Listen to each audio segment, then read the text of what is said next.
ഓണായിട്ട് ഓണം സ്പെഷ്യലൊന്നും ഇല്ലാണ്ട് ഇന്ന് നമുക്ക് തീ പോലും കത്തിക്കാണ്ട് പെട്ടെന്ന് റെഡിയാക്കാൻ പറ്റുന്ന ഒരു പുഡിങ്ങിൻ്റെ റെസിപ്പി ആയിട്ടാണ് കേട്ടോ ഞാൻ വന്നിട്ടുള്ളത്. ഏതായാലും മാങ്ങൻ്റെ സീസണൊക്കെ കഴിയല്ലേ, കഴിഞ്ഞു ഓൾമോസ്റ്റ്. കാരണം ഇന്ന് കടയിൽ മാങ്ങ വാങ്ങിക്കാൻ പോയപ്പോൾ അവർ പറഞ്ഞിട്ടുണ്ടെങ്കിൽ ഇത് ലാസ്റ്റ് മാങ്ങയാണെന്ന്. കാരണം എനിക്ക് ഫ്രൂട്ട്സിൽ ഏറ്റവും ഇഷ്ടപ്പെട്ട ഒരു ഐറ്റമാണ് കേട്ടോ ഈ ഒരു മാംഗോ. അപ്പം നമുക്കിതെങ്ങനെ ഉണ്ടാക്കുന്നതെന്ന് നോക്കാം. അതിന് വേണ്ടിയിട്ട് ഞാനൊരു 2 മാങ്ങയാണ് എടുത്തിട്ടുള്ളത്. അത് ചെറിയ ചെറിയ പീസാക്കിയിട്ട് തൊലിയൊക്കെ കളഞ്ഞിട്ടൊന്ന് കട്ട് ചെയ്ത് വെക്കാം. ഇനി ഒരു ജാറിലോട്ട് മിക്സിയിലോ ഇതുപോലുള്ള ഏതെങ്കിലും സ്മൂത്തി ബ്ലെൻഡറിലോ ഇതിലെങ്കിലും ഇട്ടിട്ട് നല്ല പോലെ തന്നെ ഒന്ന് പേസ്റ്റായിട്ട് അരച്ചെടുക്കാം കേട്ടോ. അപ്പോൾ ഞാൻ കട്ട് ചെയ്ത മാങ്ങ കംപ്ലീറ്റ് ആയിട്ട് തന്നെ ഈ ഒരു ജാറിലോട്ട് ഇട്ട് കൊടുത്തിട്ടുണ്ട്. ഇനി ഇതിലോട്ട് ഞാൻ ഒരു 1/2 കപ്പ് പാലാണ് കേട്ടോ ഫസ്റ്റ് ചേർത്ത് കൊടുത്തത്. എന്നിട്ട് നോക്കിയിട്ട് നമുക്ക് വേണമെങ്കിൽ ചേർത്ത് കൊടുക്കുക. ഓരോ മാങ്ങക്കും തിക്നെസ് ഓരോ എന്താ പറയുക ഇതിനനുസരിച്ചിട്ടില്ല, ഓരോ മാങ്ങക്കും അനുസരിച്ചിട്ടില്ല ഉണ്ടാവുക. അപ്പോൾ ഇതിലോട്ട് ഞാനൊരു 1/4 കപ്പ് മിൽക്ക് മെയ്ഡും കൂടി ചേർത്ത് കൊടുത്തിട്ടുണ്ട്. അപ്പോൾ എൻ്റെ നല്ല മധുരമുള്ള മാങ്ങയാണ് കേട്ടോ. പുളിയുള്ളതാണെങ്കിൽ നിങ്ങൾ കണ്ടൻസ് മിൽക്കോ അല്ലെങ്കിൽ പഞ്ചസാരയോ കൂട്ടിയിട്ട് ചേർത്ത് കൊടുത്താൽ മതി. പുളി ഉണ്ടാവാൻ പാടില്ല, നല്ല മധുരത്തിൽ തന്നെ കിട്ടണേ. അപ്പം അതെ എല്ലാം കൂടി നല്ല പോലെ ഒന്ന് അരച്ചെടുത്തിട്ടുണ്ട്. ഇനി ഇതിൽ നിന്ന് ഒരു പകുതി വേണ്ട, അതിൽ കുറച്ച് കുറവായിട്ട് നമുക്ക് ഈ ഒരു മാംഗോ പേസ്റ്റ് മാറ്റി വെക്കാം. ഇത് നമുക്ക് ഡെക്കറേഷന് വേണ്ടിയിട്ടും അതുപോലെ വേറെ ആവശ്യം കൂടി ഉണ്ട് കേട്ടോ.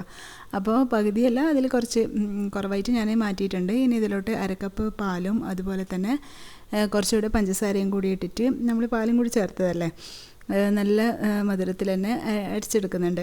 ഇതിനൊക്കെ മധുരം ഉണ്ടെങ്കിലേ ടേസ്റ്റ് ഉണ്ടാവുക, അത് ഞാൻ എന്നും പറയുന്നത് തന്നെയല്ലേ.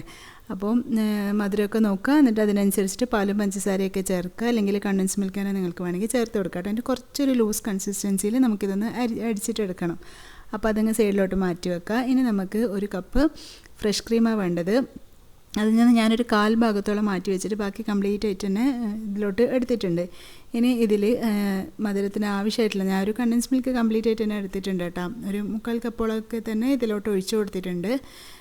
ഇനി ഇതിലോട്ട് നമ്മൾ നേരത്തെ മാറ്റി വെച്ച ഒരു മാംഗോൻ്റെ പേസ്റ്റ് ഇല്ലേ, അത് നോക്കിയിട്ട് അതിലോട്ട് ചേർത്ത് കൊടുക്കുക. അതിൻ്റെ ആ ഒരു ഫ്ലേവർ നോക്കിയിട്ട് കൂടുതൽ ചേർക്കേണ്ട, ഒരു എന്താ പറയുക ഫ്രഷ് ക്രീമിൻ്റെയൊക്കെ ആ ഒരു ടേസ്റ്റ് വേണം കേട്ടോ മുന്നിട്ട് നിൽക്കാൻ വേണ്ടിയിട്ട്. പക്ഷേ ചെറിയൊരു മാംഗോൻ്റെ ഫ്ലേവറും കൂടി വേണം, അത്രയേ ഉള്ളൂ. അപ്പോൾ നല്ല കട്ടിയുണ്ട്, നല്ല തിക്നെസ് ഉണ്ട് കേട്ടോ ആ ഒരു എന്താ പറയുക ക്രീമിന്. അപ്പോൾ ഞാൻ കുറച്ച് ഒരു ടേബിൾ സ്പൂണോളൊക്കെ പാലും കൂടി ചേർത്തിട്ട് ഇതുപോലെ ഒന്ന് നല്ല പോലെ ഒന്ന് മിക്സ് ചെയ്തിട്ട് ഇങ്ങനെ ആക്കിയെടുക്കുക. ഇനി നമുക്ക് വേണ്ടത് ബ്രെഡാണ്. അപ്പോൾ അത് നിങ്ങൾ പുഡിംഗ് ട്രേൻ്റെ അളവിനനുസരിച്ചിട്ട് നോക്കിയിട്ട് എടുത്താൽ മതി കേട്ടോ. ബ്രെഡൊക്കെ എത്രത്തോളം വേണമെന്നുള്ളത് അത് സൈഡൊക്കെ കട്ട് ചെയ്തിട്ട് എടുക്കുക. അപ്പോൾ ഞാൻ ഇങ്ങനെയുള്ളൊരു പുഡിംഗ് ട്രേ എടുത്തിട്ടുള്ളത്. അപ്പോൾ അതിൽ എനിക്കൊരു 10, 12, 13 പീസ് വേണ്ടി വന്നിട്ടുണ്ടാകും കേട്ടോ എല്ലാം കൂടിയിട്ട്.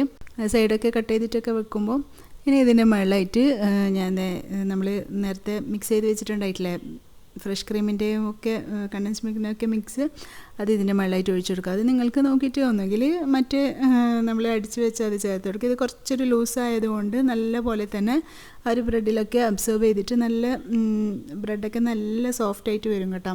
ഇത് കുറച്ച് തിക്കല്ലേ. ഇനി ഇതിൻ്റെ മുകളിലായിട്ട് ആ ഒരു മാംഗോൻ്റെ മിക്സും കൂടി ചേർത്ത് കൊടുക്കുക. എന്നിട്ട് ഇതിൻ്റെ മുകളിൽ വീണ്ടും നമുക്ക് ബ്രെഡ് വെച്ച് കൊടുക്കണം.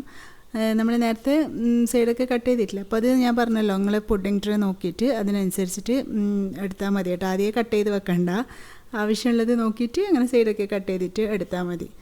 അപ്പോൾ അതും കൂടി കംപ്ലീറ്റ് ആയിട്ട് വെച്ചതിന് ശേഷം ഞാൻ ഇതിൻ്റെ മുകളിൽ വീണ്ടും കുറച്ച് ആ ഒരു ഫ്രഷ് ക്രീമിൻ്റെ മിക്സ് ചേർത്ത് കൊടുക്കുന്നുണ്ട്. നിങ്ങൾക്കില്ലേ ഇതിൻ്റെ മുകളിൽ വേണമെങ്കിൽ മറ്റേ മാംഗോ മാത്രം അടിച്ചിട്ടുള്ള ആ ഒരു മിക്സും ചേർത്തിട്ട് അതിന് മുകളിൽ ഫ്രഷ് ക്രീം ചേർത്ത് കൊടുക്കാം കേട്ടോ. എന്നിട്ട് വേണമെങ്കിൽ ഡെക്കറേറ്റ് ചെയ്യുക. അതൊക്കെ നിങ്ങളെ ഇഷ്ടത്തിനനുസരിച്ചിട്ട് നോക്കിയിട്ട് ചെയ്യുക. അപ്പോൾ ഞാൻ ഫസ്റ്റ് കുറച്ചൊരു ഫ്രഷ് ക്രീമിൻ്റെ മിക്സ് മാറ്റി വെച്ചിട്ടുണ്ട്. എന്നിട്ട് ഇതൊക്കെ ഇതിൻ്റെ മുകളിലാക്കിയിട്ട് പിന്നെ നിങ്ങൾക്ക് ഇഷ്ടമുള്ള പോലെ നിങ്ങൾക്കൊക്കെ അറിയണ്ടാവുമല്ലോ, അത് ഡെക്കറേറ്റ് ചെയ്തെടുക്കുക. ഇത്രയേ ഉള്ളൂ. അപ്പോൾ ഇനി നല്ല പോലെ തണുപ്പിച്ചിട്ട് കഴിക്കാട്ടോ.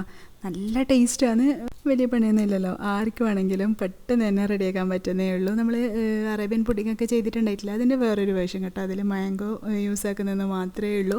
പക്ഷേ നല്ല ടേസ്റ്റാണ്. നമ്മൾ മാങ്ങയും പാലും കൂടി അടിച്ചിട്ടില്ലേ, അതിന് പകരം നമുക്ക് കസ്റ്റേർഡ് പാലിൽ കുറുക്കിയിട്ട് അതിൽ മാംഗോൻ്റെ മിക്സ് ഇട്ടിട്ട് അങ്ങനെയും ചെയ്തെടുക്കാം കേട്ടോ. അതും നല്ല ടേസ്റ്റ് തന്നെയാണ്. ഇതാകുമ്പോൾ സിമ്പിൾ വേർഷന്. അപ്പോൾ എല്ലാവർക്കും ഇഷ്ടമായി എന്ന് വിചാരിക്കുന്ന വീഡിയോ ഇഷ്ടമായിട്ടുണ്ടെങ്കിൽ ലൈക്ക് ചെയ്യാനും സബ്സ്ക്രൈബ് ചെയ്യാനൊന്നും മറക്കല്ല കേട്ടോ. Thank you.